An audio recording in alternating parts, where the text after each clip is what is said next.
சேலத்தில் மக்கள் நடமாட்டம் மிகுந்த பகுதியில் வெள்ளி விற்பனை ஊழியர்களிடம் இருந்து 60 கிலோ வெள்ளி பொருட்களை மர்ம நபர்கள் கொள்ளையடித்த சம்பவம் பரபரப்பை ஏற்படுத்தியுள்ளது.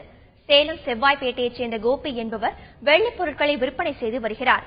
கடந்த சில தினங்களுக்கு முன்பு சுகவனேஸ்வரர் கோவில் அருகே உள்ள வெள்ளி பட்டறையில் இவர் 60 கிலோ வெள்ளியை, கொலுசு உள்ளிட்ட பொருட்களை செய்ய கொடுத்துள்ளார். இந்த பொருட்களை வாங்கி வர தனது ஊழியர்களை கோபி அனுப்பியுள்ளார். அவர்கள் வெள்ளி பொருட்களை வாங்கிக் கொண்டு இருசக்கர வாகனத்தில் திரும்பி வந்த நிலையில் அவர்கள் முகத்தில் மிளகாய் பொடியை தூவி கத்தியை காட்டி மிரட்டி அவர்களிடம் இருந்த 22 லட்சம் மதிப்பிலான வெள்ளி பொருட்களை மர்ம நபர்கள் கொள்ளையடித்துச் சென்றுள்ளனர். இதுகுறித்து சேலம் மாநகர குற்றப்பிரிவு காவல் நிலைய போலீசார் விசாரணை மேற்கொண்டு வருகின்றனர். நேற்று நைட்டு டெலிவரி எடுத்துட்டு வர்றதுக்காக நம்ம கிட்ட வேலை செய்யறவங்களை 2 பேர் அனுப்பிவிட்டோம். அமேசான் ராம்லிங் ஒரு 2 பேர் அனுப்பிவிட்டோம்.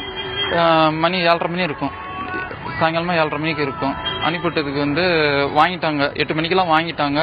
வாங்கிட்டு ஒரு 100 மீட்டர் தான், வாங்கின இடத்துல இருந்து ஒரு 100 மீட்டர் தான் அவங்க வந்திருக்கிறாங்க. பின்னாடியே வந்தவங்க அவங்கள கிராஸ் பண்ணி மிளகாப்பொடி தூவி கத்தியை காட்டி மிரட்டி தூக்கிட்டு போயிட்டாங்க.